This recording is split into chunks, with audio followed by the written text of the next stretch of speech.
should be getting that. Let me put in the captions as well. Show captions, there we go. Okay, so let's get started. So a few things in terms of announcements. So let me share my screen and go to the course website. I've started grading the assignment on Canvas from last week. I've already gone through everybody's perusal comments, and those went really well. Actually, most of you have already figured out how to make comments on there and get the algorithm to acknowledge those. So everybody, as long as you made 3 comments, you got full credit. If you only made 1 comment on a reading, then you only got 1 point. If you only made 2 comments, 2 points. But from now on, the grading will be based on the quality of your comments. So if like you're only commenting just general observations on there, that's not going to give you full credit on that reading unless you make more than 3 comments. Then you stand a chance of getting the full credit. I am still going to continue going into the assignments and reading everybody's comments and double checking all the grades. In fact, I have to, in part because that's just the way I work. I cannot let the algorithm do all the grading. But also to know where you how you are all doing with the reading. And also because I've noticed that I must have hit some setting on perusal that I haven't yet figured out, where it's not automatically sending your grades from perusal to Canvas. I have to hit a button to do that, which is really simple. It just means you won't see your grade automatically on Canvas from perusal. Give me till like Monday morning for me to go in, read through everybody's comments, and then hit the button that will transfer all your grades for an assignment from perusal into Canvas. So I'm using that as a way to making sure that I'm looking at everybody's comments and I'm doing it quickly after the assignment is due.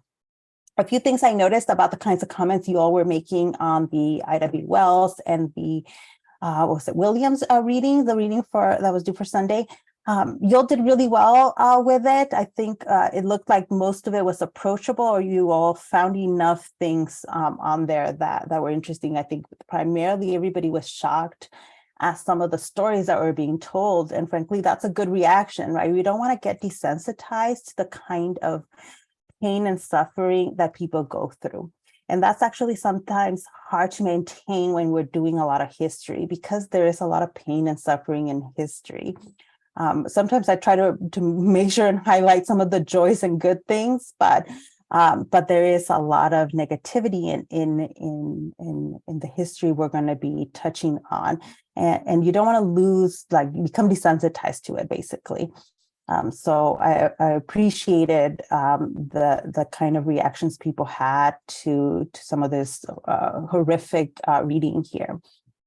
On the oral history analysis, it seemed like everybody's been doing a good job with it. The thing, I'm grading them in the order in which I'm receiving them. So only a handful of people have received their grades for that one. The main thing that I'm seeing is I'd like to hear more. I'd like to hear more of your thoughts on some of those questions. So for the assignment for this week, and by the way, I will have those graded in the next 1 or 2 days, so that everybody can have a sense of how I'm grading those before you submit your next one. But the next assignment on Canvas, which asks you to analyze sources, is analyzing images.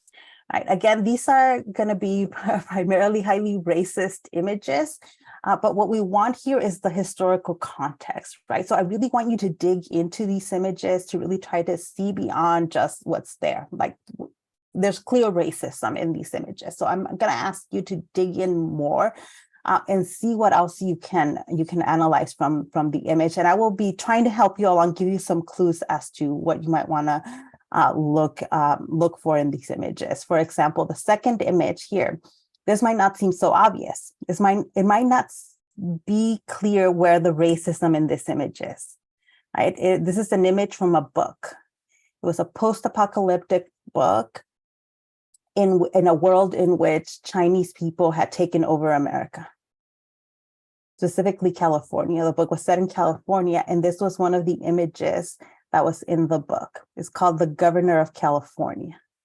And you have clearly like a lot of stereotypical way of depicting a Chinese man. But I'm going to tell you that this is actually, there's quite a bit of racism in that, in this image. Right, so we'll come back to it. Kendrick is asking, how long is the analysis usually supposed to be? And I purposely don't give you a minimum or maximum amount of writing for the analysis. I just want to see analysis, like deeper analysis. I don't think how much you write matters as much as, okay, you're actually looking at the images and giving me your thoughts and opinions that go beyond just the surface level. That's the key, is surface level. So usually it takes more than one sentence, usually probably somewhere around 3 or more sentences to dig into an analysis, right? Also, some of these questions, like some of them are basic, and some are the ones where you have to dig a little bit deeper, right? So for like the questions you have to answer on these images, I'm asking you, like in the first one, describe image 1. I'm asking you that because the first step in any kind of image analysis is, okay, what is there? Just the basics, right? Surface level, what is there? Then once we understand what is happening in the image, then is when you can do deeper analysis of it, right? Like, okay, we see an image here, for example, on this one with clearly a depiction of a Chinese man. He's supposed to have multiple hands here. Right, that's just the basics of what's in the image, right? What gives you what leads to an analysis where you can go deeper is why. And let's talk about this one, right? So why would they depict, this is a political cartoon from 1882, why would they have a depiction of a Chinese man having all these hands? What do you think it's saying? Any thoughts? Oh, that Asian immigrants are stealing the American jobs. Yes, right. That is a wonderful analysis of it, right? Because there's one person's doing everything. So it could be like, hey, look at them. They're everywhere. They're stealing American jobs. Yes. And that is without, right? You can make that analysis without even going into some of the history of what the racism at the time was or anything, just by looking at this image and with your knowledge, like that is good analysis. But it's not the only analysis possible, right? What else could we say they're trying to say, or this political cartoon is trying to say by having a Chinese man with all these hands? I remember sometimes they would refer like non-white people as exotic or whatever. So sometimes to be like, oh, look at this exotic Asian person. They can do all of these things and probably like convince people that, maybe Asian people are better workers than like some other, just like a bad stereotype, basically. Yes, absolutely. That would be great analysis. Hubert, I think I saw your hand up. Did you? What was your? Say like what he said, like maybe they're just good at a lot of things, but his face kind of just, yeah. Exactly. So like turning what could be maybe a positive stereotype into a negative, because clearly here this is a critique of that, right? This is a racist version of that kind of stereotype. So yes, absolutely. So I'll let you all dig more into this, but after today, you will have everything you need, I think, to answer all of these questions. So I wanted to at least touch on that. Let's see. You have other 2 readings for today. The first one, well, sorry, I clicked on the wrong thing. I clicked on assignments instead of modules. So 2 readings for this week. The first one is short and hopefully approachable, but it's on Mexican Americans in California and in the United States, and basically how public health was used to racialize Mexicans, right? Why are Mexicans who were already in the American Southwest, right? Because of the Treaty of Guadalupe Hidalgo, these were largely people who were already here. We're not even talking about, we don't even have to talk about immigrants, Mexican immigrants coming to the US, although that is part of it, but a lot of these were people that were already here. How did they become the other, right? And what Dr. Molina writes in this article is about how medicine and health was used to make Mexicans into an other. They're not going to count as white. They're not going to count as American, even though some of them legally were American citizens, right? So how public health becomes a way of stereotyping Mexicans as dirty and filled with disease, right? Yes, April, I see your message on here. The everything we talk about today, including the slides, will help you write the answers for that image analysis. Yes. So this one is short. I want you to, or well, for me, it's what I would call short. And I want you to pay attention, not just the first few pages, because the first couple of pages in this reading kind of just do basic setup. It's towards the end that you get more of like the specifics. What were the specific like pandemics, outbreaks that helped create this image of Mexicans as being dirty and filled with disease?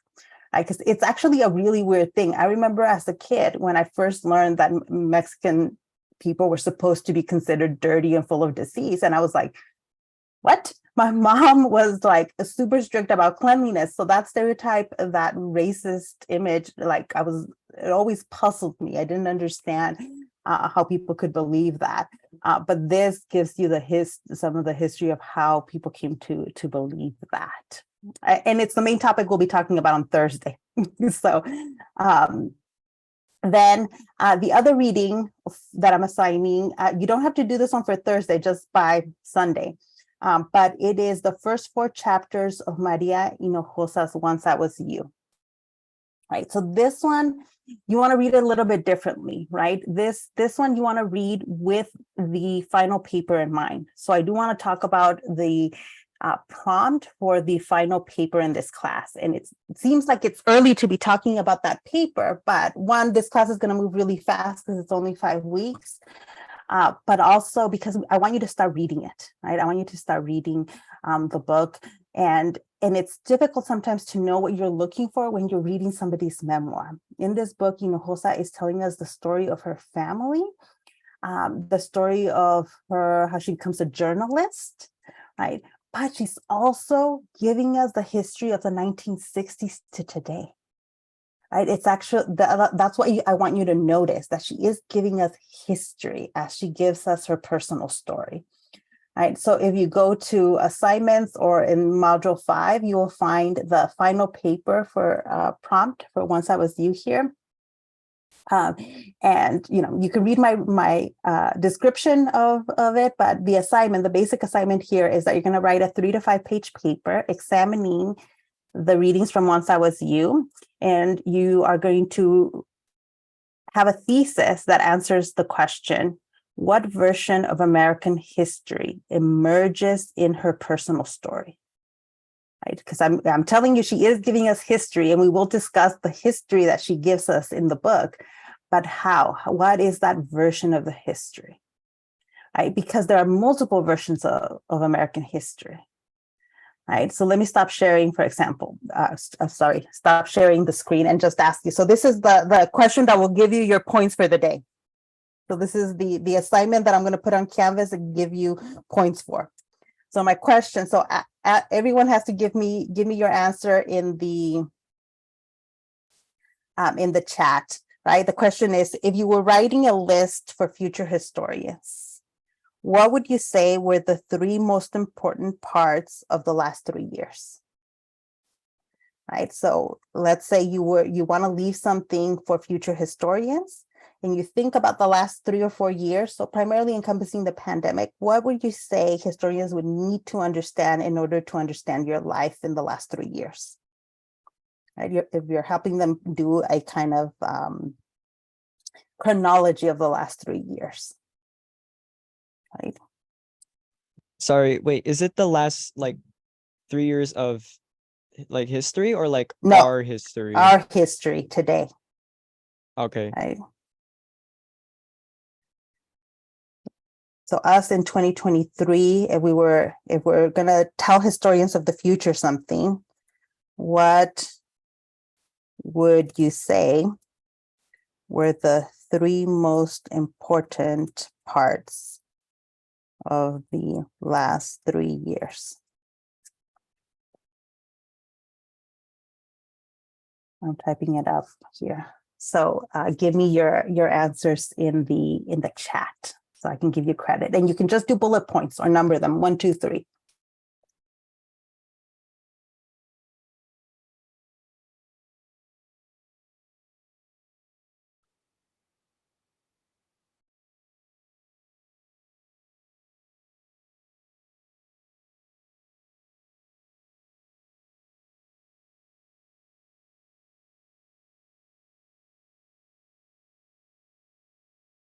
Okay, I see now.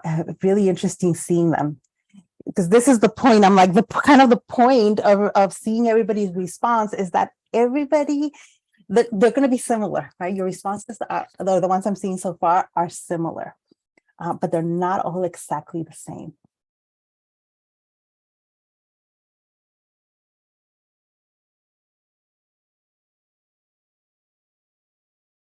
I'll wait for everybody else to put their 3 points.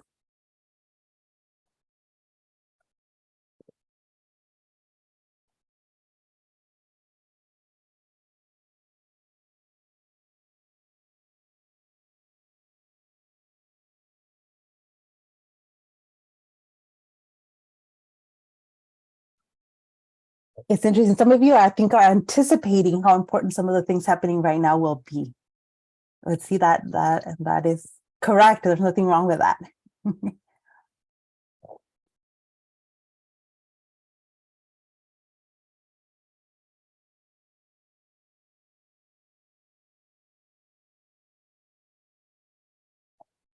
think a few of you, we have a few people still left to write their answers in the chat.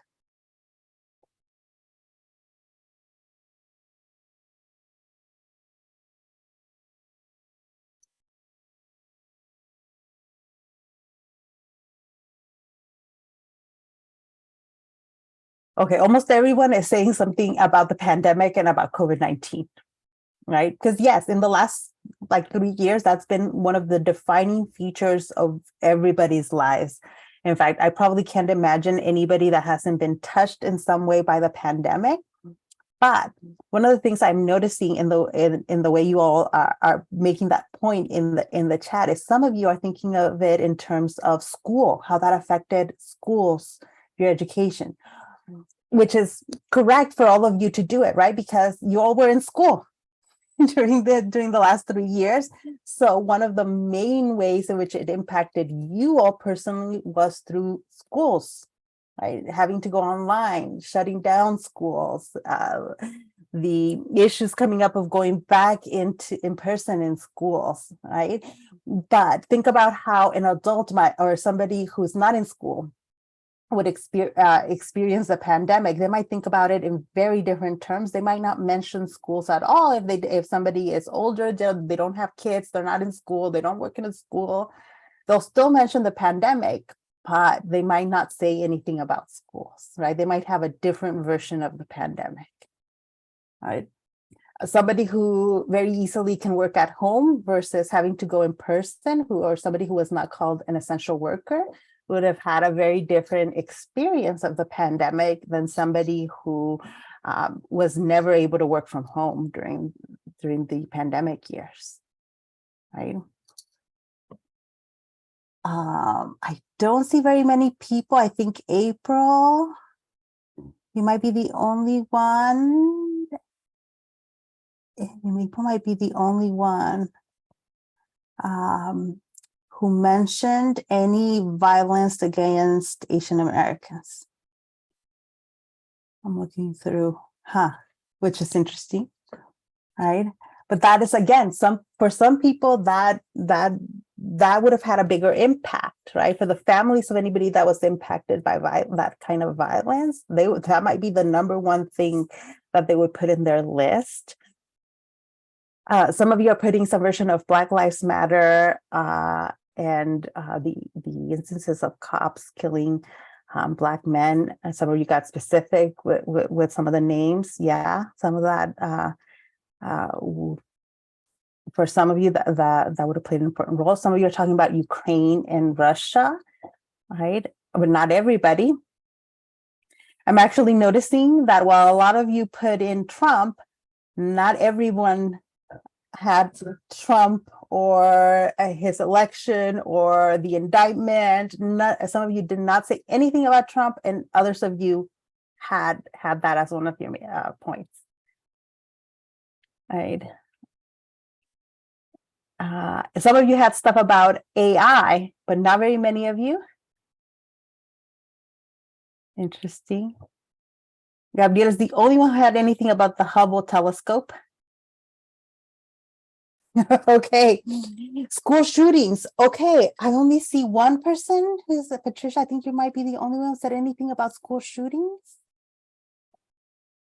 See, okay, this is what I love, and lots of people send their message or their answer to this question via direct message, so only I can see it. But even just the ones that wrote it so everybody could see it, you can tell that there is general agreement about what the last few years have been like, but there's also key differences. And my point with doing this exercise with you is that everybody has a different version of what is happening.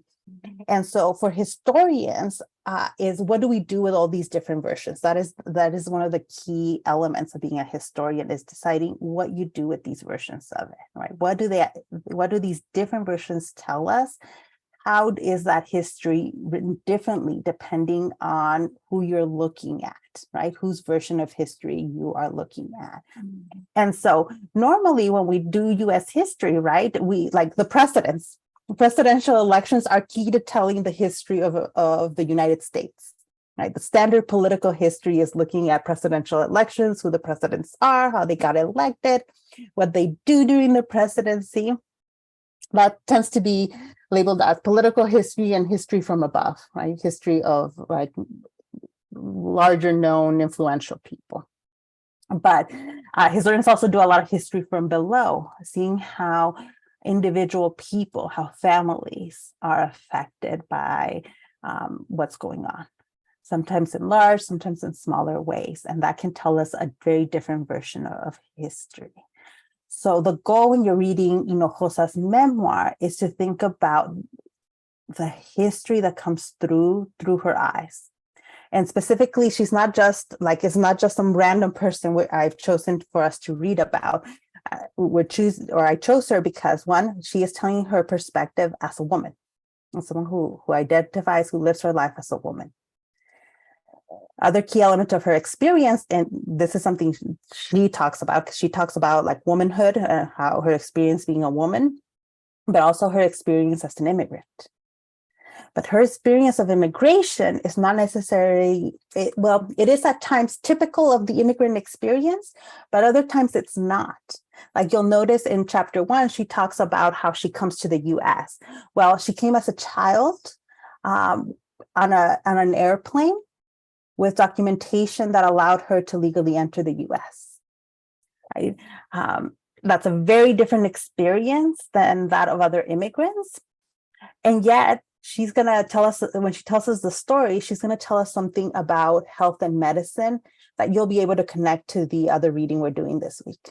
Right? So even though she is privileged in the way she comes to the US, there's still something there she's experiencing that I think is very typical of the immigrant experience in the 1970s when she came in. So pay attention to those parts. Those are the things that, like when you go into that reading, you want to highlight for yourself or to make comments on, so that when you go back to, when you're actually writing your paper, you can go back and you don't have to reread sections of the book, right? You can just go back. You already have notes to yourself. You already have sentences you've highlighted, and it'll make writing your final paper easier.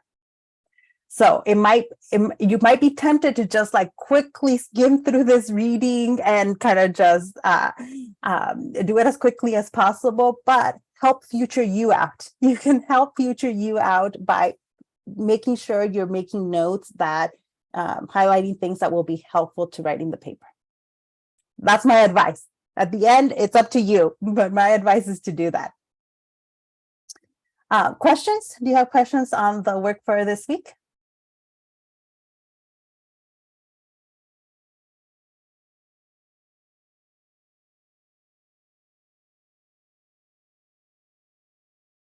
Nothing so far. Okay, then let me share my screen again and let's talk about kind of talking about this history of immigration in the 19th century, and by focusing on Chinese immigration to the United States. And as some of you already pointed out, key to understanding that and understanding the reaction from the white population in the United States to Chinese immigration is understanding Orientalism. Right? Orientalism is a word that was popularized in academia by Edward Said. Edward Said is the scholar who is looking at the way in which Western Europeans and Americans looked at what Europeans and Americans called the Orient. Right? But the Orient, if you look at a map, there's no like continent section of the world that is strictly the Orient. The Orient was a word used by Western Europeans and Americans to talk about the Middle East and Asia. These two large, significant regions of the world were kind of lumped together as the Orient. Right. And the Orient, the idea was that it was a place where people were not like white Europeans, right? These are others. These are people that are not like white Europeans or white Americans. And it's a racist way of looking at those people, but it's also a very romantic idea of looking at the Middle East and Asia. Right?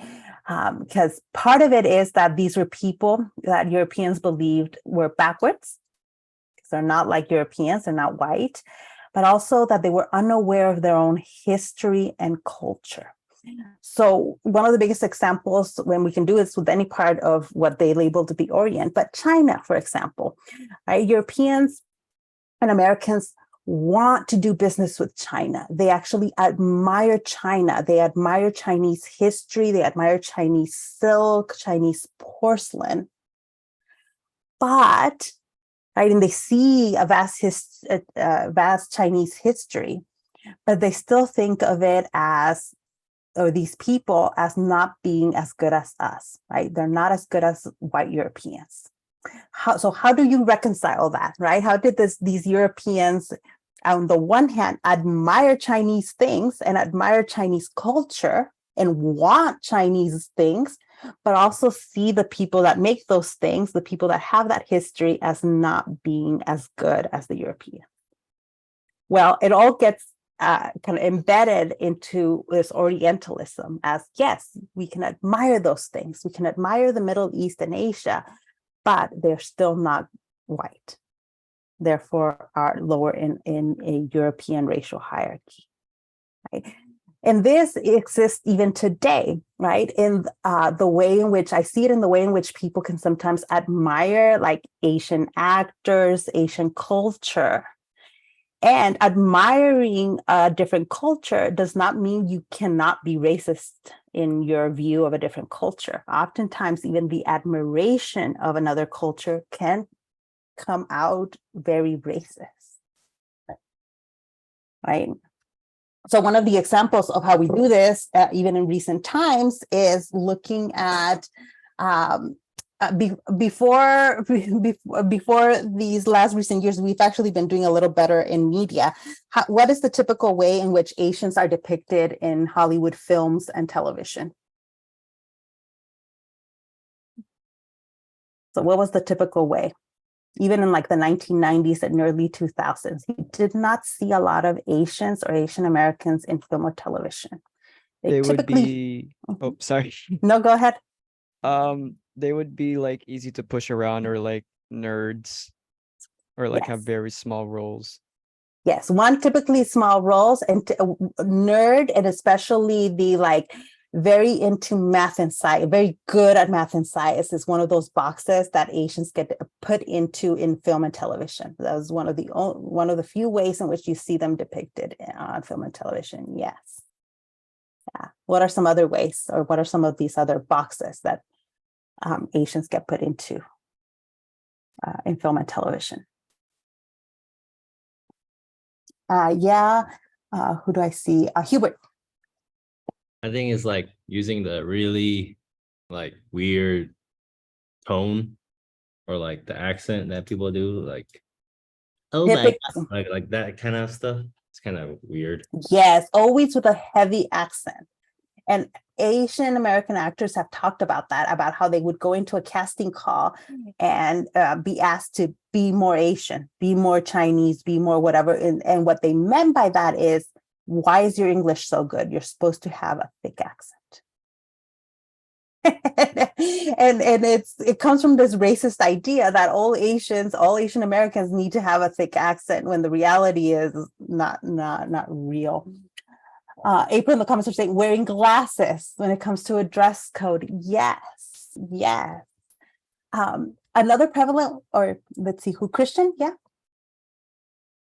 Yeah, I was gonna say just the prime example of just the derogative, I guess, notion that they had with Asian American actors was like just Breakfast at Tiffany's. Like that was just like the epitome of like just about how they depicted just the Asian community, and it was just really Yeah. shocking because looking back, that's like considered like a cult classic, but it's like the actor himself wasn't even a Asian actor; it was someone in makeup. Mickey Rooney, yeah, the one Asian character in Breakfast at Tiffany's, this classic movie, was a white actor in what we call yellowface, made to depict very exaggerated facial features, speaking extremely broken English, and just like really in what ends up being a really negative way. The other one, and maybe this is because maybe these kinds of movies aren't very popular anymore, but also martial arts, right? In the 90s and before, like 80s, 70s, it was one of the only kinds of movies you would see Asian actors in as major roles. They were often the primary roles was in martial art movies, like Jackie Chan, Jet Li. Elise? Yeah. There's this, now that you mentioned it, just brought up like an old memory, but it's just like, funny I noticed that. But there's this movie from the 90s called Bloodsport, and like my dad showed me it as a kid, and it's like classic dad movie, if that makes sense, if your dad's like from that era. Yeah. This is like someone he looked up to. Anyways, but it's a martial arts movie, but ironically, a white man is the main character. And not only that, his opponent, like the person to beat the bad guy and all this, is an Asian man. Mhm. So it's like ironic in that sense that that's true, but at the same time, they had to find some way to kind of dehumanize or villainize Asian people Yeah. in their own movies, you know? Yep, very much so. Yeah. Hubert, did you want to add? Yeah, to add, I think everyone knows who Bruce Lee is. Yes. And there's like clips on like online where it is Bruce Lee, but there's like this weird sound effect, like he's making like all these, he's kicking someone and he's like sounding some like weird person. That's actually is actually an overlay, like about it's like a white person making these sound effects. He doesn't actually do that in real life. Yeah. And then there's like another movie called Once Upon a Time in Hollywood, where Bruce Lee is no longer alive, but there's an actor in this movie who was like trying to be Bruce Lee, and then Bruce Lee's, I think, real nephew or cousin got really like mad because they portrayed Bruce Lee like a different way. Oh, really? Yeah, And so I haven't seen that movie, but an actual family member got really mad at the producers. yeah, this is how this idea from the 19th century still survives into the modern era. But it's this idea of like, you can admire something, but because you think of it as in a very narrow way, right? It still is a very racist, it is a very racist way of thinking about people from the Middle East and Asia. And it fits this Western European idea of the West is civilized, and anything else, especially the East, right? The Middle East and Asian people to the east of Western Europe are barbaric, right? And it's a justification for colonialism and imperialism, right? It justifies the idea was that the Western Europeans then, because they are civilized, and these people, though they have good, admirable things, that they don't know their history and they don't know how to be properly civilized, and therefore there's a need for Europeans and Americans to intervene, to civilize these people. Right. And this is existing at the same time as scientific racism. In the 19th century, it was very popular for scientists to want to explain racial difference in scientific ways. It turns out it was not scientific at all, because race is not a biological, like, scientific thing, but they were trying to use, or they claimed to be using, the scientific method to prove that whiteness was superior to all other racial groups, right? So they did things like measuring skulls, saying, aha, white people have larger skulls, right? And because they have larger skulls, it means they have larger brains, and larger brains mean more intelligent. That was their idea. They thought they were proving. Well, it turns out that is not the case. White people do not have larger skulls, and also larger brains don't even have anything to do with intelligence. It's just a larger brain. It has nothing to do with how intelligent you are. But also skull sizes are not that standardized by racial groups. People within each racial category have all kinds of sizes of their skulls. What these people were doing was using that, and then whenever they came up with evidence that disputed their claim, they would ignore it, right? When they found a nation skull that was bigger than a white skull, they didn't count it. Or a black skull that was bigger, didn't count it.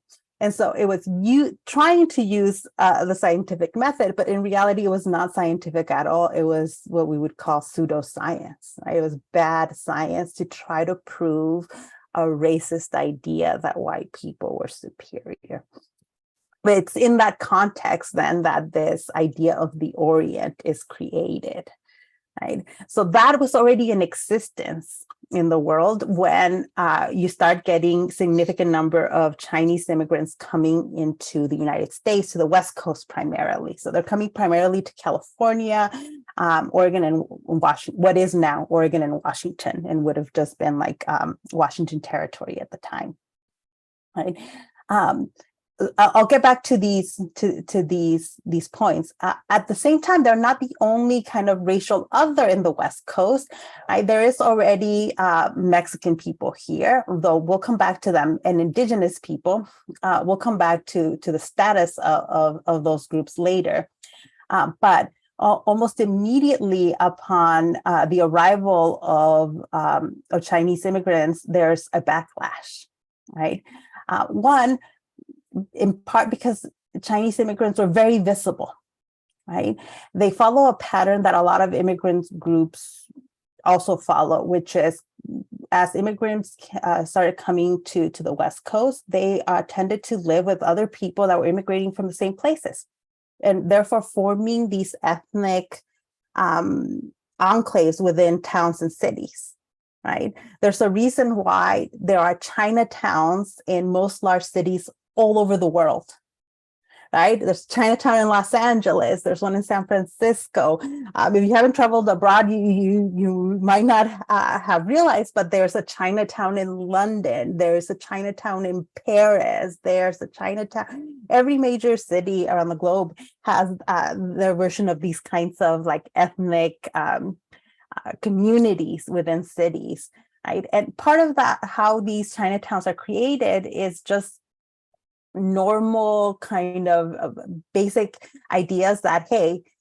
if you are coming into a country where you don't know anybody, where you don't speak the language, it is a kind of natural to want to live near other people that do speak your language, that understand your cultural background, right? So some of it was created by immigrants themselves, right? This creating these Chinatowns. Later on, though, we'll see how it was also legally then discrimination, which helps maintain these kinds of Chinatowns and ethnic groupings within cities. For example, Los Angeles is very segregated. Some of that we can trace back to this history of people wanting to live near each other because they share a similar background. But then you see how laws, people are going to be legally restricted to only living within certain parts of a city, right? The other thing for understanding Chinese immigration to California, to the West Coast, is why. Why are people coming? So some of you, even without looking at the slide, can tell me why were Chinese, primarily men, why were they wanting to come to the US, especially to California and the West Coast, right? Because it would seem maybe a little bit random, but how do they even know California exists? Right? Why would they want to come here? Because the idea of like because China was like still in a pretty bad state, and the gold rush happened, and like the idea of the the American dream had just spread so far. Yes, these are going to be common themes with every ethnic group we're going to discuss on typical of the immigrant experience. One, coming for opportunity, right? People believe that coming to the US will open up doors. And specifically, we're talking about the gold rush, right? In China, people were hearing about the gold that was being found in California and how people were becoming extremely wealthy. Now, so that is when a significant number of immigration from China begins occurring in the US in 1849 with the discovery of gold in California. But it continues even after there was no more gold to be found in the mines of California, or very little gold to be found. People were still coming. That impression of the gold rush was stuck in people's minds as a reason to want to come here. And then that idea that there's opportunity in the US, even if there's not gold, there's opportunity for a better life, right? Yes, but this idea of what is available in the United States, right? But to believe that there's something better for you in the United States, you have to not be in a great place where you are. The situations at home have to be bad, right? And actually, things were not great in all parts of China. One was intense conflicts in China caused by the British Opium Wars. So, and this was a result of imperialism, right? Unable to really dominate the economic market in China, the British, the French, the Portuguese, like the Western European powers and the United States had been unable to control the Chinese economy, because really what the Europeans and Americans had was a significant trade imbalance, right? China had a lot of goods that these people wanted, but the Western Europeans and the Americans don't have much that the Chinese want at this time. They don't have much. So it does not allow the Western Europeans and Americans to control China. Well, they did end up controlling China for a chunk of time here via opium, right? The British introduced opium into China. And opium is can be a very addictive substance. And it's a depressant, right? Like you don't get energy from doing opium. It actually like mellows you out. And it's so addicting that it ends up spreading throughout China. It caused significant problems. It slows down the Chinese economy because the addiction and the opium dens are occurring in such large numbers. But this was introduced by the British. When they realized how it could affect China, then they begin speeding up their introduction or bringing in opium into China. Interesting thing how world history is all connected. The opium at this time was being created, was being raised.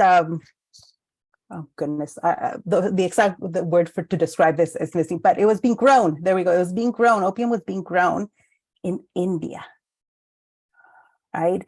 one of the things that the British are doing are trying to control China and India. And so they actually transformed the agricultural economy in India to grow opium. India was not growing opium before the British came in.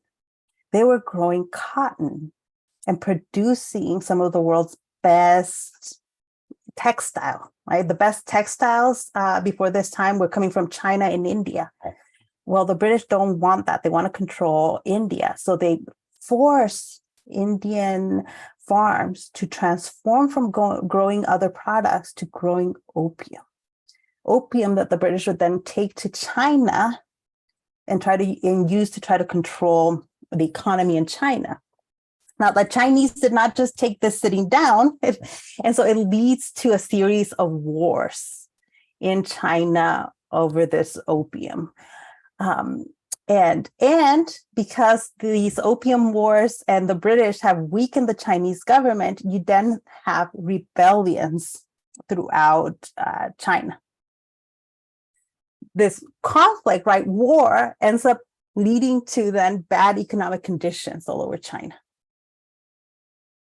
And so you have a lot of poverty, a lot of hunger, people looking for other opportunities then outside of China. And that's how you get a lot of Chinese men then seeing California as a place of opportunity, right? There's all this talk about the gold there, there's work there. So it seems like a good option to then leave China and come to the West Coast. It is mostly men coming, right? Mostly men. This is going to be a feature of that kind of immigration. Most of these men are coming to the United States, and they're not bringing wives, girlfriends, the women in their lives, because this was meant to be temporary, right? Most of these men come here looking to make a fortune, or at least looking to make enough money that they can go back home and be better off. Right? Initially, a lot of those men were never planning on staying in the US. They want to go back home. They've left their wives, their families back in China, which sounds a lot like the immigrant experience for a bunch of other groups as well, right? This is quite typical of the immigrant experience. Let's see. And so what is this? Like I said, this is all connected because to this world history, what the Americans are doing abroad, because it's not just the British that are trying to control China, it is also the United States, right? Actually, the US is interested in China. You can trace the political interest of the US and China from the end of the American Revolution. At the end of the American Revolution, you have American politicians talking about making sure of sending representatives to China, making sure we're sending people to China that can trade goods and services. Right? So there is a clear American presence throughout the 1800s and going back to the end of the 1700s in China. Right? So that's one way people are hearing about the gold rush and about opportunities in California, is because there are Americans in China who are talking about it. Right? And so it helps set off this wave of Chinese immigration. Right? I just realized that this some of this is repetition, right? Repetition of what I just said, right? Americans are in China, but they are facing the same problem that the British and other Europeans have, which is they don't have anything the Chinese want. Right? They don't have anything, and the Chinese have plenty of things that the Europeans and the Americans want. And so the Europeans and Americans have to figure out a different way then of controlling China, which they are able to do for a period of time via opium. Right. Now, what is the reaction then to, I'm going to leave it in this slide. What is the reaction to this first wave of immigrants coming from China? How do you think people react in California and the West Coast?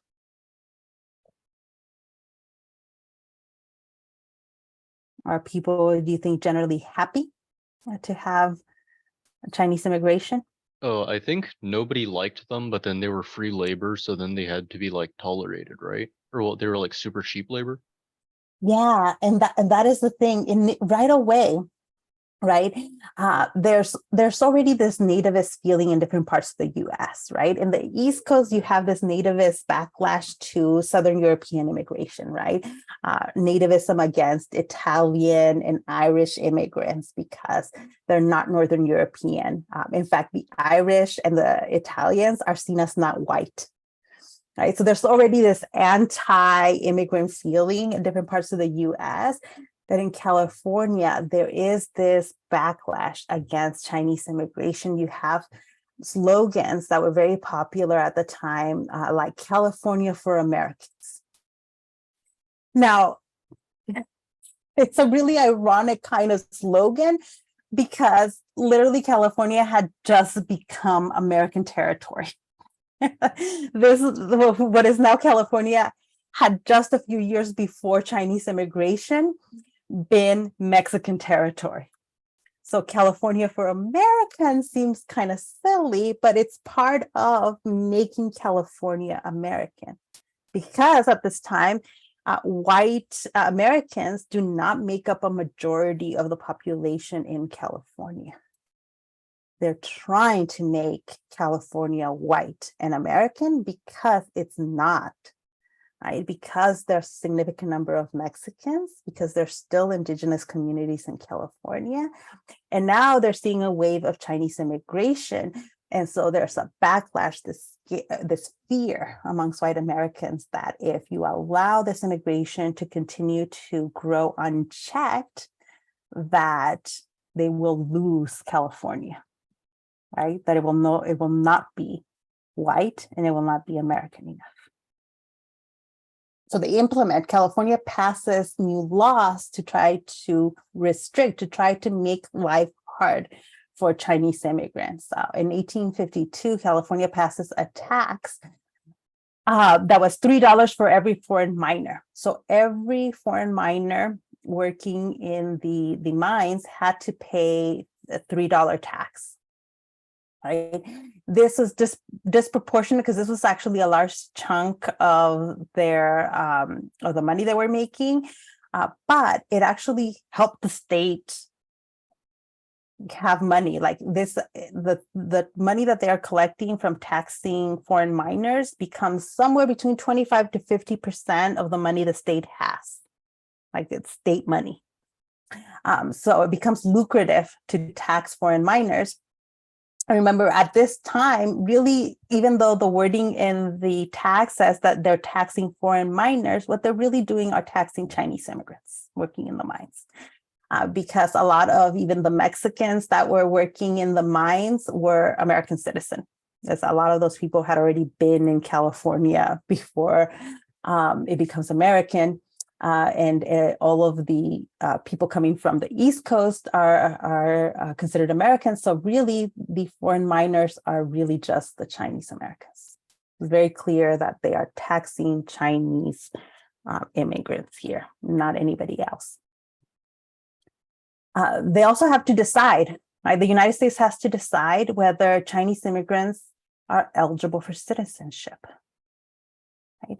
At this time, not everyone's a citizen, right? You have a large number of enslaved people in the United States who do not have citizenship.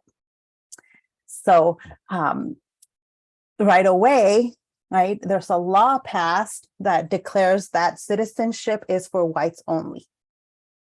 And there's already a legal precedent for this, right? This is not out of nowhere because you have such a large number of Black people in the United States who do not count as citizens.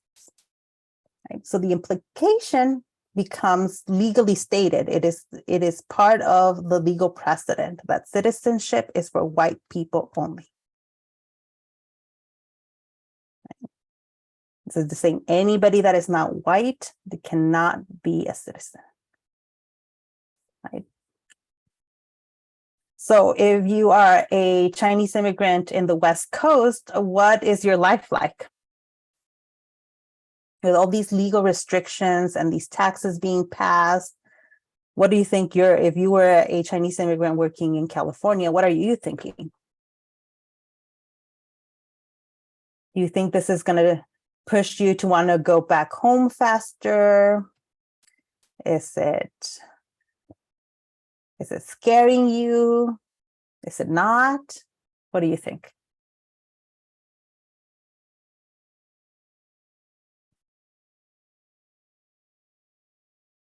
Someone's putting in the chat. So, okay, you might think it's not worth it anymore. Okay, and some people are questioning that, right? Definitely wanting to go home faster. Certain that they work around to keep them here and feeling unequal. Yeah, and there is all of that.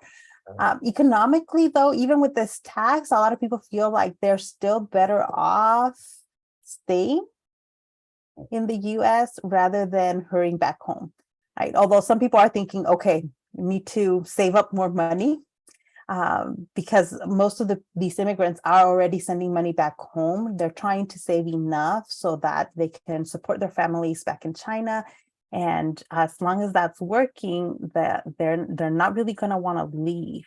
But there's definitely like growing fear about what is happening in California and all over the West Coast, right? There are groups of whites who are immediately trying to pressure politicians to pass laws that will force these immigrants to leave because they're not leaving. Even with the anti-immigrant feeling, people are not leaving in any kind of significant way. In fact, they are still coming. They're still arriving. So in 1879, there is a bill that's proposed in the US Congress, right? They try to pass this bill, they passed a bill that would have made Chinese immigration to the United States. I would have stopped Chinese immigration for 20 years. So it says no Chinese immigrant can come to the United States for 20 years. Right? They passed it. Congress and the American Congress and Senate, they passed this bill. April, I'll come back to that question in a second. So they passed this bill. President Hayes at the time vetoes the bill. Why? If Congress and the Senate passed a bill to prohibit Chinese immigration, why would an American president veto that bill? Any ideas of why President Hayes might veto a bill?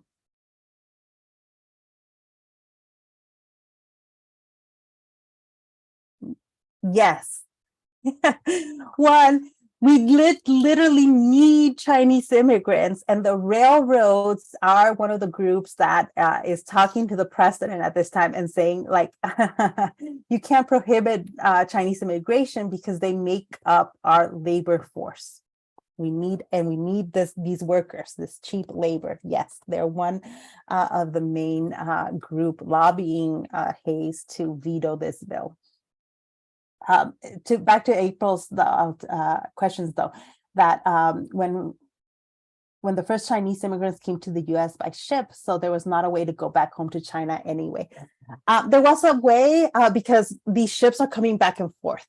So there was a way to go to come in and out.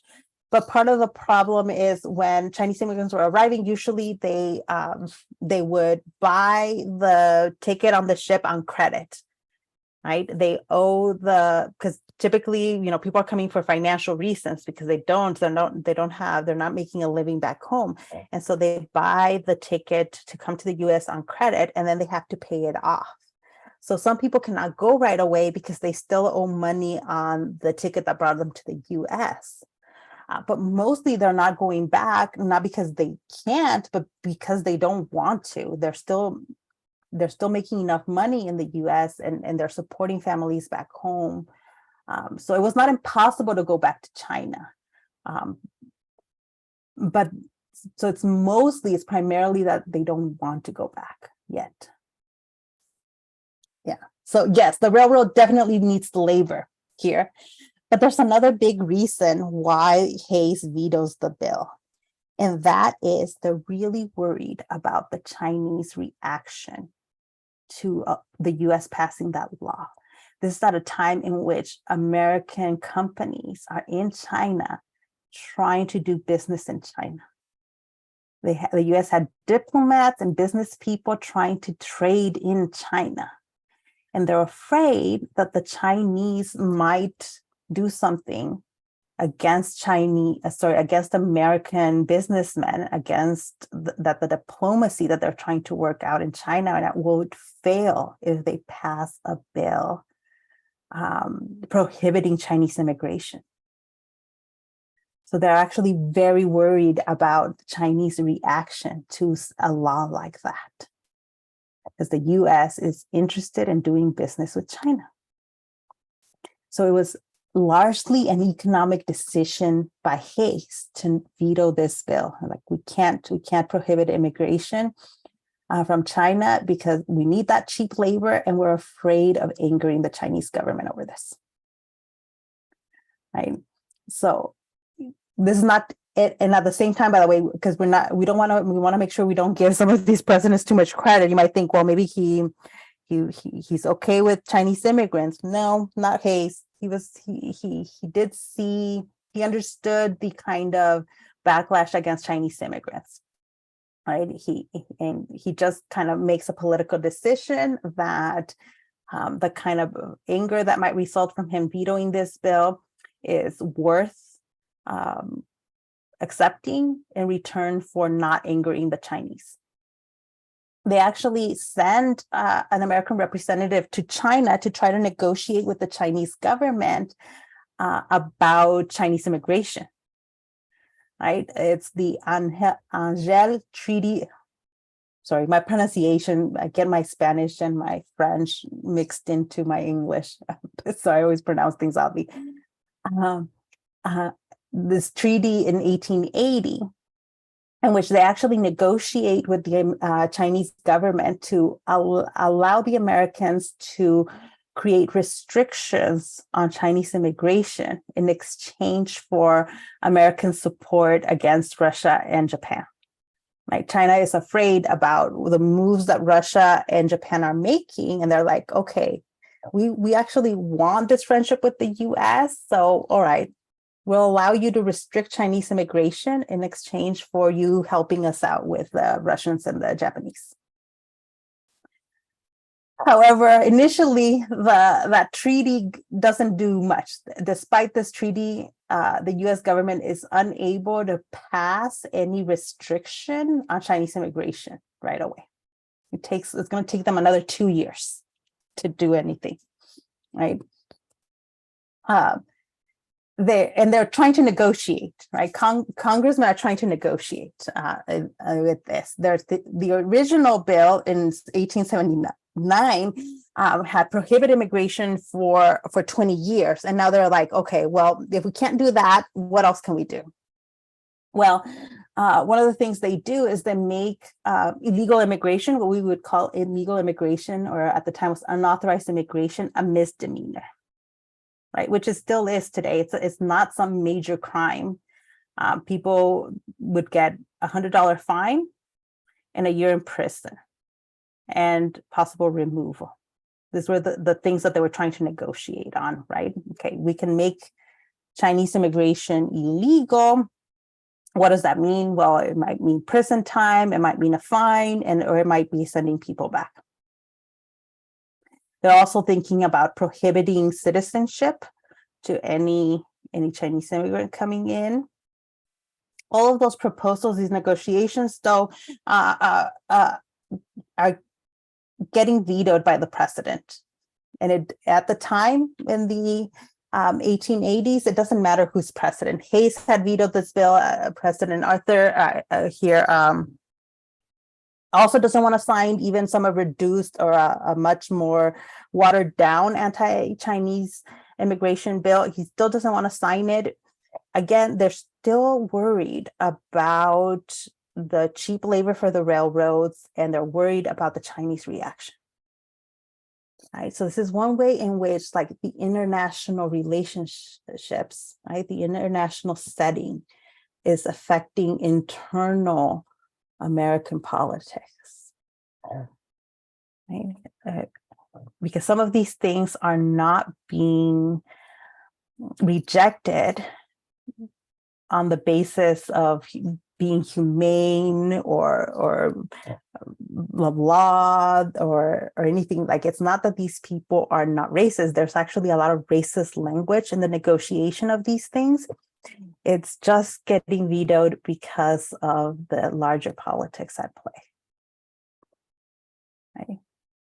At the same time, though, just because the US government is not passing an anti-Chinese immigration bill does not mean that people are that the anti-Chinese immigrant feeling is going away. It's not.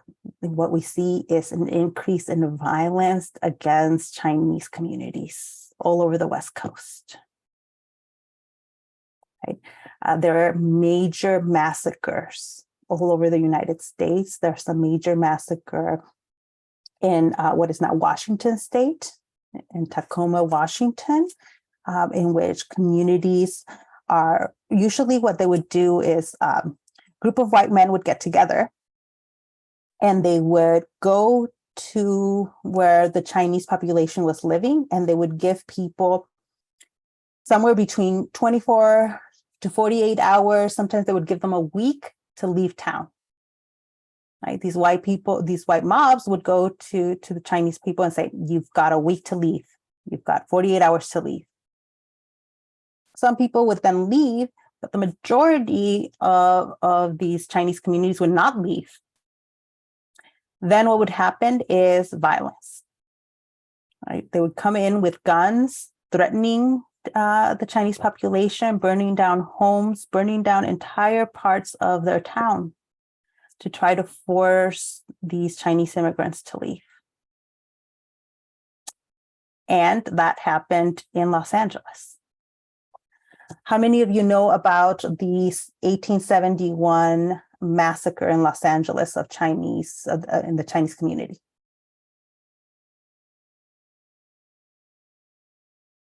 I'm like, I know some of you get this. I have gotten this either because you're taking a Asian American Studies course or in high school. We had a massacre in Chinatown in Los Angeles in 1871. So I'm going to play you not the whole documentary, but parts of this documentary that was put together. Actually, you will see some Cal State LA professors collaborated with the Chinese American Museum in Los Angeles to create this documentary, in part because they found that people didn't know this. We walk in the streets where this massacre occurred all the time. We drive by there. We're parking. There are now parking lots in the places where where this community existed, and we don't know that this event happened. So I'm going to play you kind of the beginning part of this documentary, and then we'll talk about it. So let me know if for some reason the volume is not playing. The volume should be there. So but let me know, someone in the chat, if you can't hear the documentary.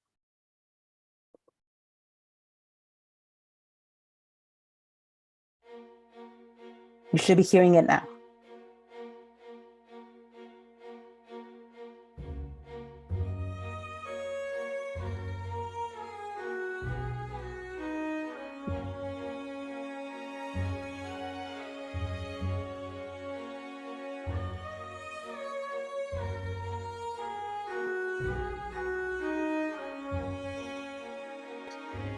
When LA Chinatown is mentioned, this is what most people think of: the picturesque Central Plaza between Broadway and Hill Street, filled with shops, cafes, traditional architecture, even a statue of Bruce Lee. But this wasn't LA's first Chinatown.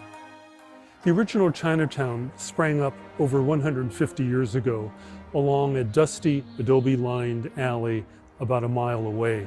That was where one of the darkest incidents in Los Angeles history took place, the Chinese Massacre of 1871.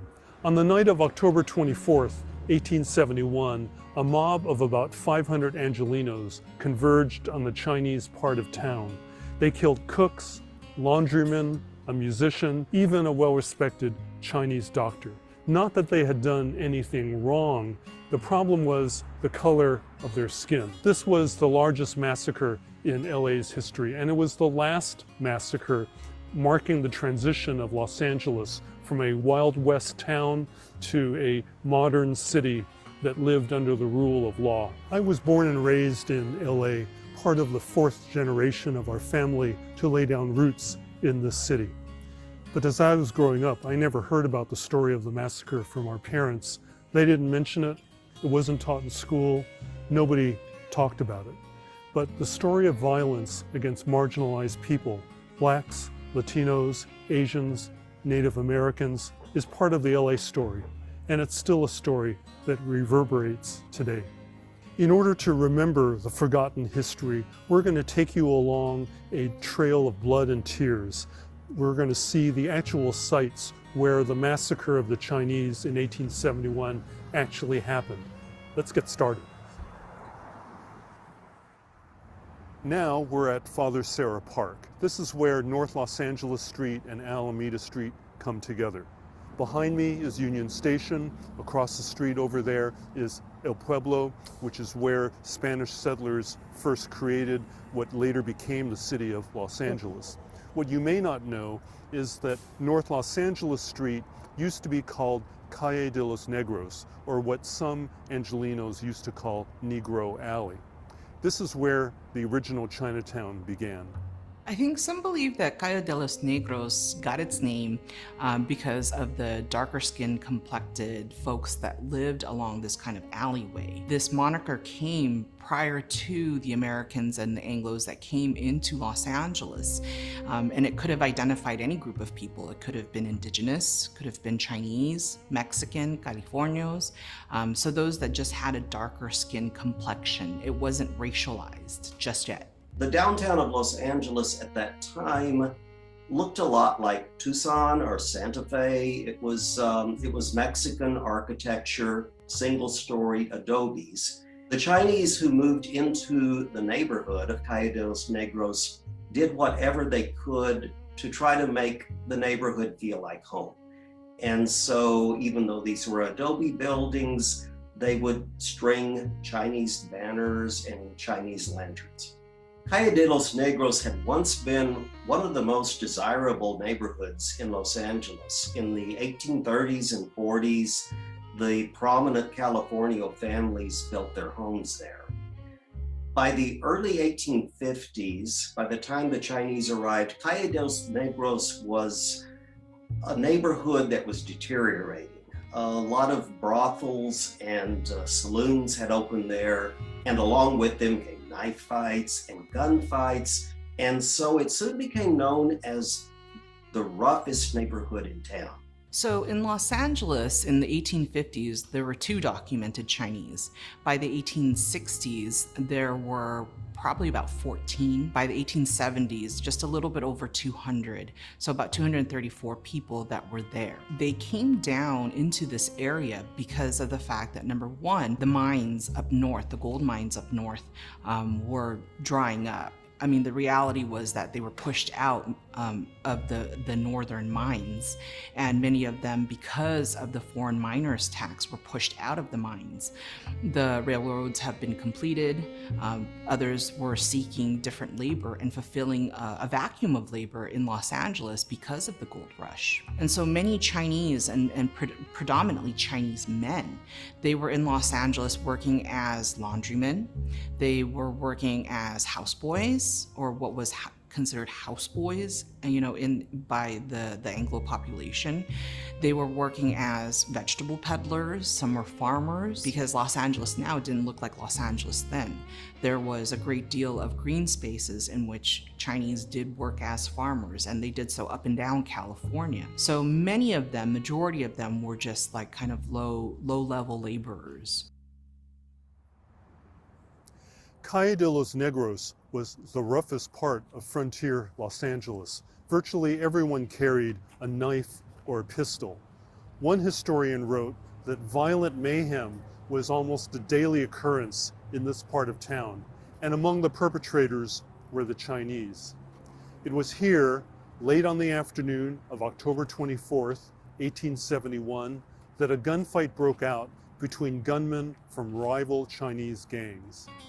The Chinese community of Los Angeles was small at the time, fewer than 200 people, but it wasn't really united. Part of the problem was that differences that had divided people in the homeland would resurface in California.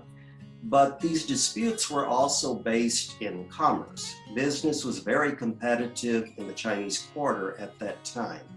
And so you had these rivalries develop mostly among the leading Chinese businessmen at the time. Starting in 1870, the rivalries between two Chinese factions started to become more intense. And one of the incidents that caused the most commotion in the Chinese Quarter was in March 1871, 7 months before the massacre, when members of one faction abducted the beautiful young bride of a wealthy merchant in the other faction, and they married her to one of their own men. And this created a huge uproar. And so the tensions between these two factions continued to simmer during all of the summer of 1871 and into the fall. By October of 1871, one of the factions decided to bring in some professional Chinese gunmen from San Francisco because the other faction had staged a series of incidents to retaliate against them, and it had caused enormous tension among the Chinese community. There was a gunfight around sundown on the evening of October 24th. There was a lot of shooting between the two factions. And of course, since the Chinese Quarter was downtown, a lot of people heard this noise and they started running to the Chinese Quarter to see what was happening. Calle de los Negros was a very short street. It ran for 1 block from Father Sarah Park over here to parking lot 4. The gunfight on October 24th continued along the calle. A little after 5 o'clock, one of the Chinese gunmen was shot. He fell to the ground and died, maybe somewhere right around here. You've probably heard the Joni Mitchell lyric about how they paved paradise and put up a parking lot. Well, Calle de los Negros was not exactly paradise, but like so much of old LA, it was paved over and became this parking lot, the buried history of Los Angeles. Now, we're going to go over here to Arcadia Street and turn right. There were 2 Chinese gunmen shooting wildly at each other on Calle de los Negros. When police officer Jesus Bilderain heard the shots, he leaped onto his horse and charged into the fray. The gunmen tried to scatter, but Officer Bilderain was able to catch one of the gunmen and started marching him here up this way on Arcadia Street. We're now near the current point where the 101 freeway and Los Angeles Street cross. This was the site of the Coronel Adobe. The Coronel was built in 1840 by Ignacio E. Coronel, a former Spanish Army officer.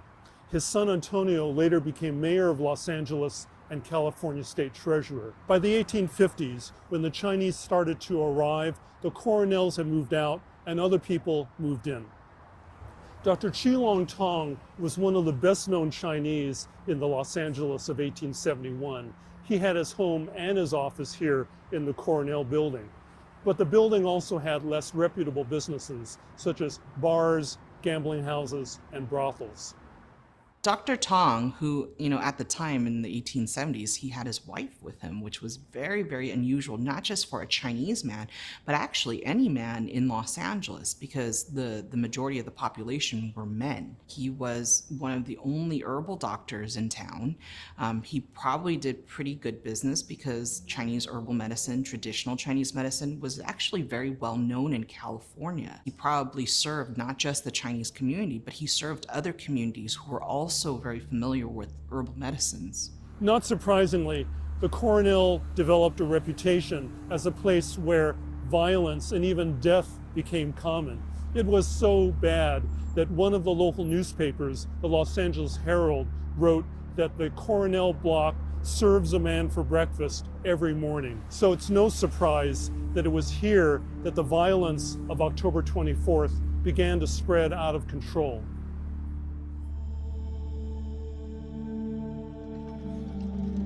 It was about 5:30 in the afternoon, a Tuesday afternoon in Los Angeles. A guy named Robert Thompson had been the owner of a saloon, very popular guy, well known.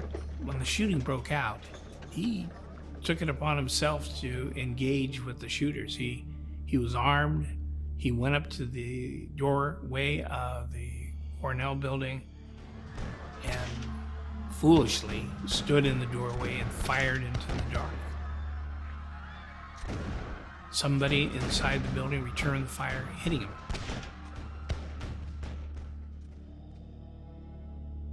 Eventually, he passed away. The crowd grew.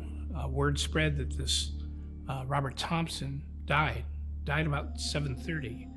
And the word went out in the crowd. And the Chinese were killing white folks. The conditions in the city of Los Angeles had been that the Chinese were looked upon as being aliens. They looked different, smelled different, ate different food, dressed different. And in practice, they were looked upon as taking jobs away from the rest of the community. So they the Chinese, were not well liked, maybe hated. And so as the word spread that Mr. Thompson had passed, now the crowd had grown to as many as 500 folks. 10% of the population of Los Angeles had surrounded the building. Vigilantes climbed up on the roof, poked holes in the roof, shot through the openings, celebrated what they could see in the execution of some of the residents inside. They threw fire. Frankly, the shooters had escaped, and really the only people in there, in the building served for merchants, stores, and residents. So those were the only people in there. The innocent folks had nothing to do with the shooting. As they continued to attack the building, some of the residents inside, some of the Chinese inside, tried to make a break, tried to escape. But when you've got 500 folks surrounding the building with guns, knives, hatchets, and clubs, you don't get very far.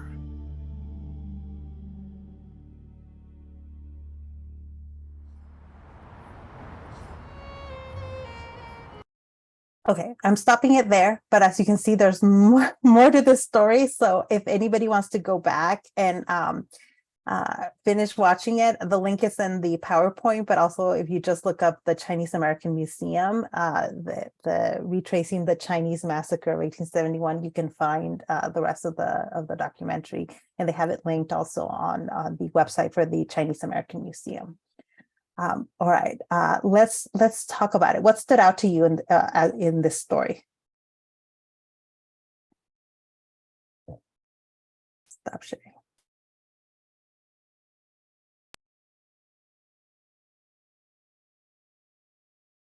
How similar is this, do you think, to some of the violence we had read about last week about happening in the American South against Black people? Does it sound similar to those stories, or what are some of the key differences you notice? I was surprised that they mentioned how the street that person died was covered up and turned into a parking lot. I didn't know that they did that, and I'm thinking, like, what other stuff did they like cover up or like change as time passed on? Absolutely. That was one of those things that struck me too, because I'm like, of course, I'm like, sometimes it feels like everything in Los Angeles has been turning into a parking lot.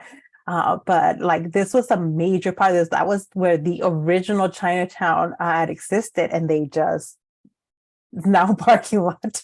Yeah, I always thought, that the Chinatown today has been the same or like preserved in some sort of way. But now that I saw that, I was like, I'm like, oh, okay. The original one basically got wiped out. Yeah. Jacqueline, you're asking an important question. It's not trying to say that the Chinese were violent, but Los Angeles at the time was a violent place to be. It was the Wild West. Like when you think of the Wild West, like that was California before. Like there would be maybe a sheriff, maybe a couple of deputies. There wasn't a whole lot of law enforcement in most of the western part of the United States, in the West Coast. So there was violence, and there was violence in Chinatown, like in any other community in Los Angeles at the time, in large part because you had mostly men, right? You had mostly men. And then you had a lot of conflict amongst these different groups of gangs in Chinatown. So, but this was happening all over Los Angeles. This was not just happening in Chinatown. It was, it was within every group. Yeah, but the key there is how this moment of violence that was between Chinese groups, right, between these two groups of Chinese factions, turns into a massacre of Chinese immigrants in Los Angeles, right? And all it took is like the death of a white man, right? Became like, it could have been one incident, right? It could have just been one incident, but you combine that with a growing anti-immigrant feeling. And all of a sudden, it's not just this one person killed a white man. It's now the Chinese are killing white people, right? So what could have been one incident becomes a larger incident, and it was the trigger for then the white men in Los Angeles to gather up a mob and to indiscriminately kill people in at the time Calle de los Negros in Chinatown, right?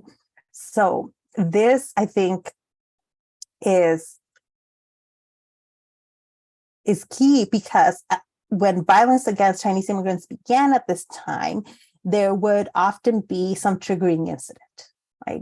Some sort of violent incident, some dispute between a white and a Chinese person, something like that. Sometimes there was this trigger incident.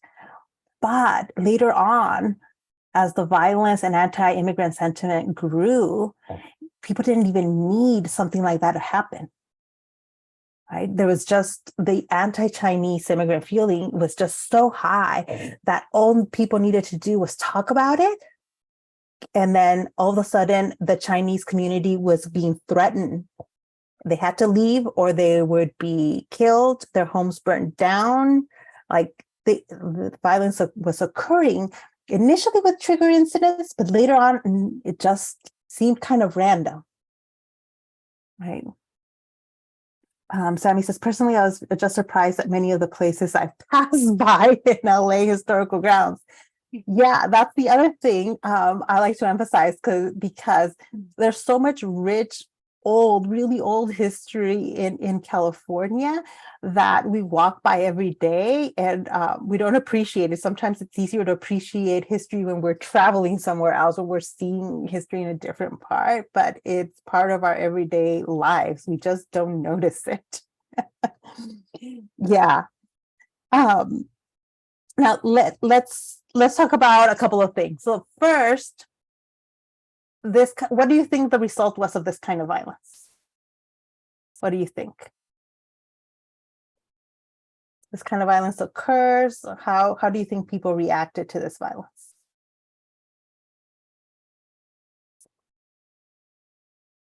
I feel like it gave a notion of like immigrants just come over just to cause violence and ruckus. So therefore, like we should be banning all immigrants unless you're white or something like that. I feel like it just plays into today's world too.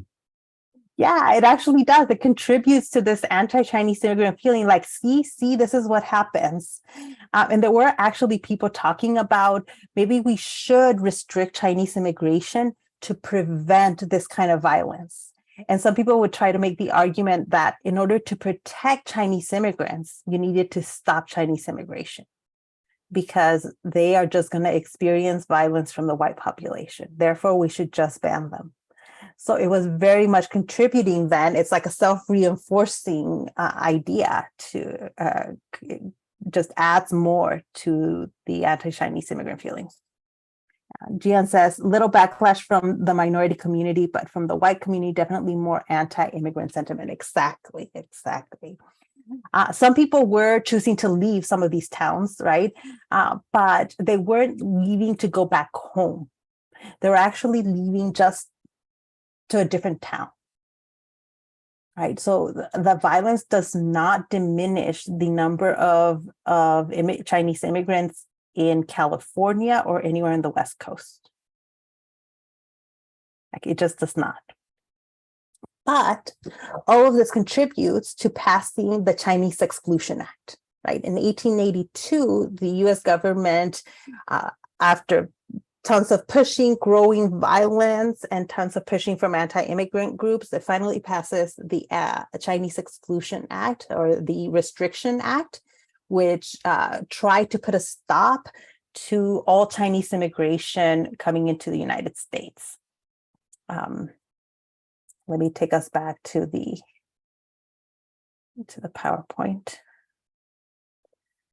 So the Chinese Exclusion Act, which here's, I have it labeled as a Restriction Act, but it's most commonly known as the Chinese Exclusion Act, placed a 10-year restriction on Chinese immigration.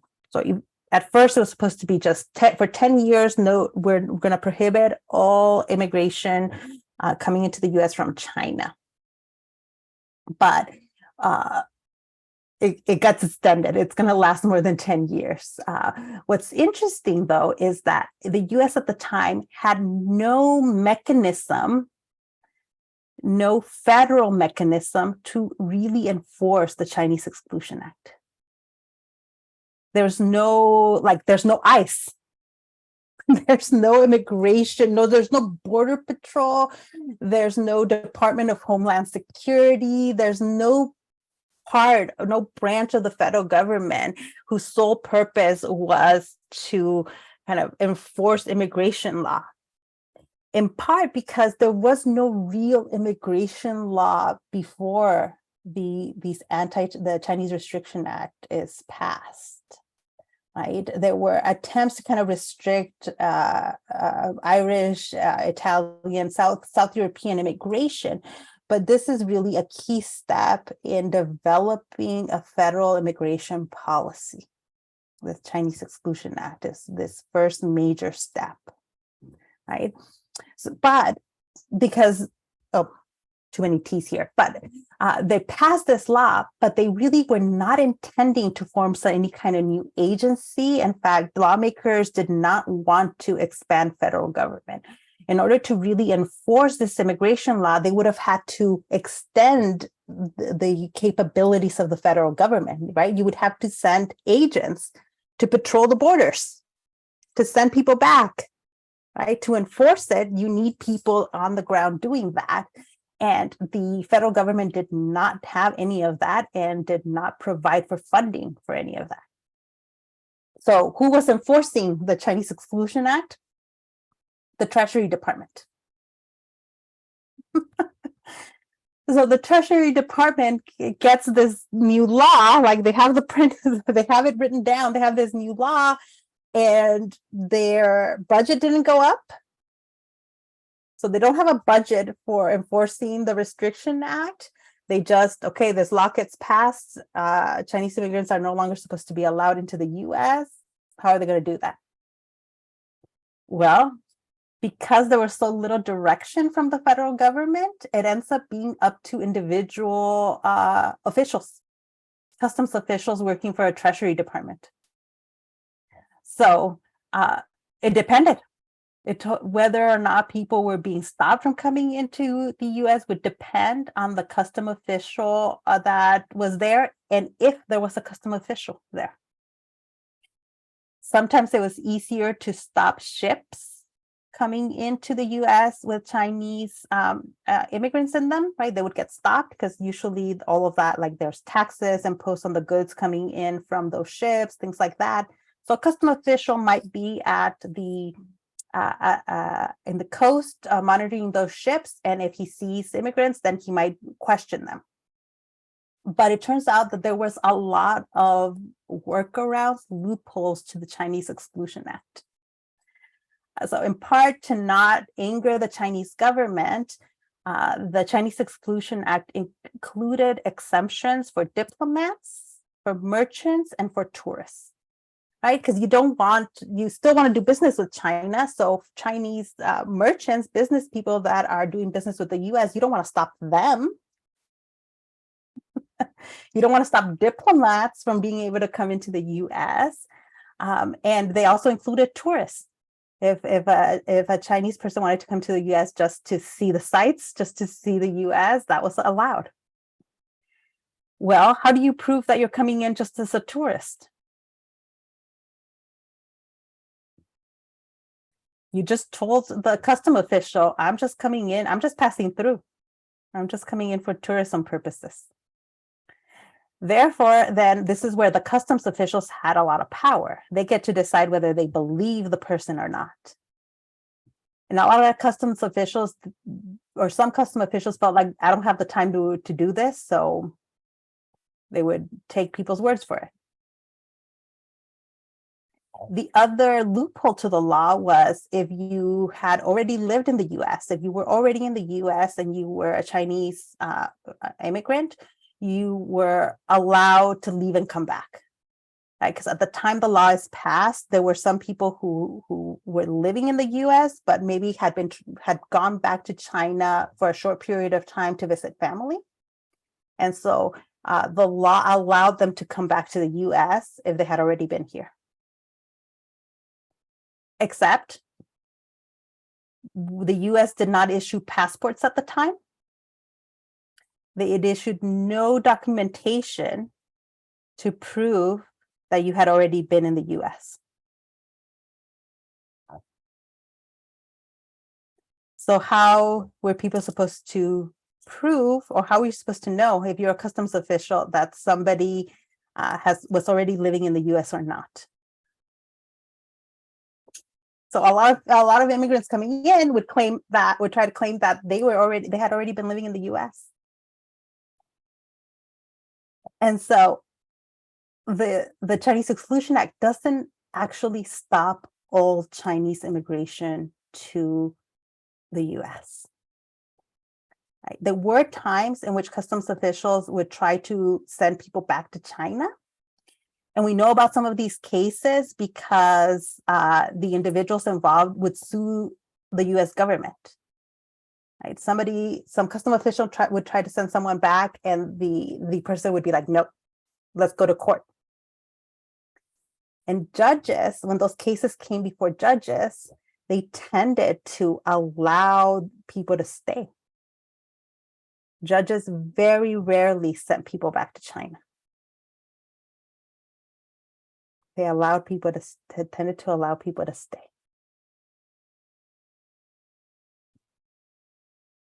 But not everyone knows, right? If you're a Chinese immigrant and you're poor and you don't know the law, how do you know that you can sue and that you're likely to be allowed to remain? You might not know. You have to be somebody who understood enough, who had the money to pay the lawyers to do all of that. So not everybody had access to that particular element.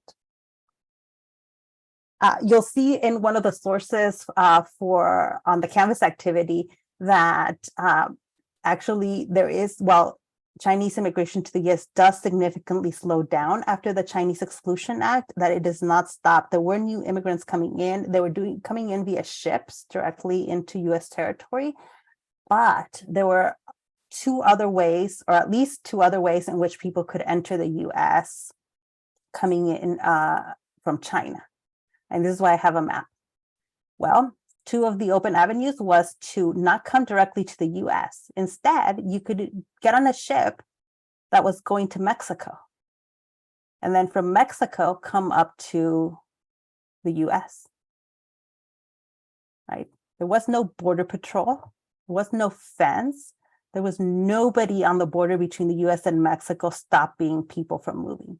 In fact, that's one of the things we will look at again on Thursday, how movement between Mexico and the US and the American Southwest was fluid. People went back and forth all the time, nobody stopping them. In fact, it was desirable, it was beneficial to the US to have all this movement of people because it's bringing in money, goods, a lot of economic benefits are occurring in the US thanks to people moving back and forth between the US and Mexico. So the number of Chinese immigrants that were doing this, that were coming to the US via Mexico, though, probably not very high. We don't have exact numbers, and there's no way to have exact numbers because nobody is monitoring this. But we think this is very low. The chances, the number of people coming into US from Mexico, very, very low.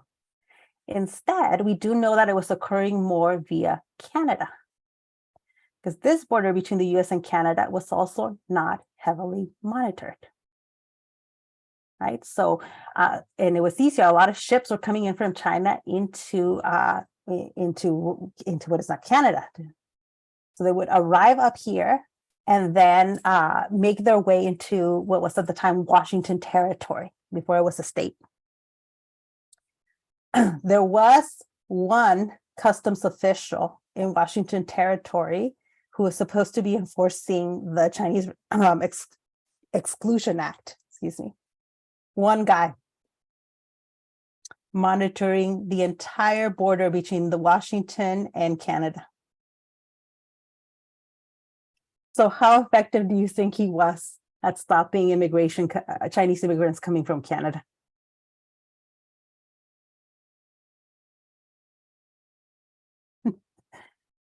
Very little. Yeah, he was just not very efficient. In fact, he was often complaining about it to his bosses. He's like, if you really want me to enforce this, you have to send more people over here. Or you have to give me more money to do it. But no, this was a whole thing. They even said a federal agent to try to figure out what was happening on the border with Canada to see how many Chinese immigrants were coming through there. And it was just too hard to monitor, very hard to enforce. So we believe actually that this is probably how Chinese immigrants were largely getting around the Chinese Exclusion Act. They would just arrive in Canada and then make their way down into the US via Canada. People were trying to stop them. People, there was even like vigilante groups, right? People that would try to alert. They would call this customs official in Washington Territory. Like they would literally call him and tell him, I saw 3 Chinese men over here. I saw 5 Chinese men over there.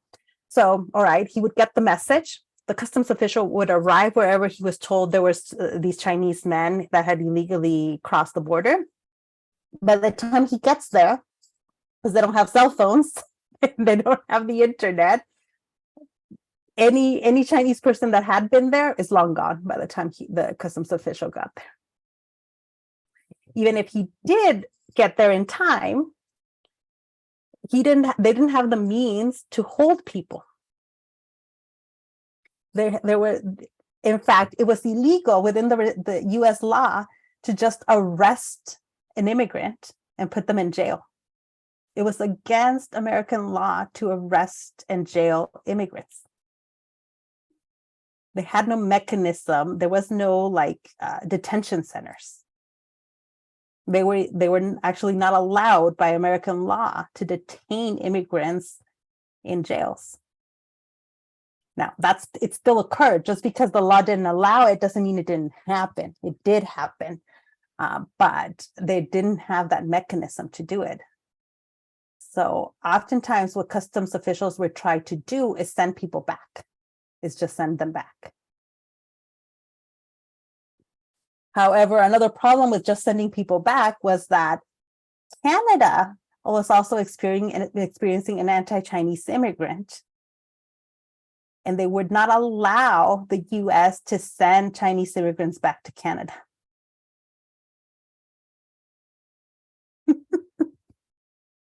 There was no treaty between Canada and the US on what to do with these immigrants. So there was So basically, it's the beginning of U.S. federal immigration restrictions, but it was really rough, right? They were basically passed a law and that was it. The actual enforcing of it was all over the place. So most people found a way around it. There were some people that were stayed in limbo, and we don't know exactly what happened to some of them. I have read about some cases where like a customs official would arrest a Chinese immigrant, try to send them back to Canada. The Canada officials would be like, nope, you can't do that. So they would put that immigrant in a jail for some period of time. There's evidence of some Chinese immigrants being in jails for like 2-3 years. But then the records of what happened to these people disappeared or nobody wrote it down. We don't know what happened to those people. Sometimes the customs official would actually send people back to Canada without Canadian permission. Like they would illegally send people back to Canada. But it appears like most of those people that get caught in some sort of limbo end up staying in the US. That's what's most likely to have happened. But we don't know, like some of the documented cases, we just are not able to figure out what happened to those people. Yeah. It did slow down, right? Like the Chinese Exclusion Act does significantly slow down immigration from China, but it does not completely stop it because it's too early in this federal attempt to regulate immigration. And by the way, at this point, right, I want to emphasize too, in the southern border, in the southern west, there's nothing there. Nobody's trying to enforce any immigration law from Mexico, and there's no law stopping Mexicans from coming in and out of the American Southwest between the U.S. and Mexico. There's no stop there, right? So we'll get to that on Thursday, but some of it is the racial politics, right? That at this point, Chinese immigrants are seen as not white.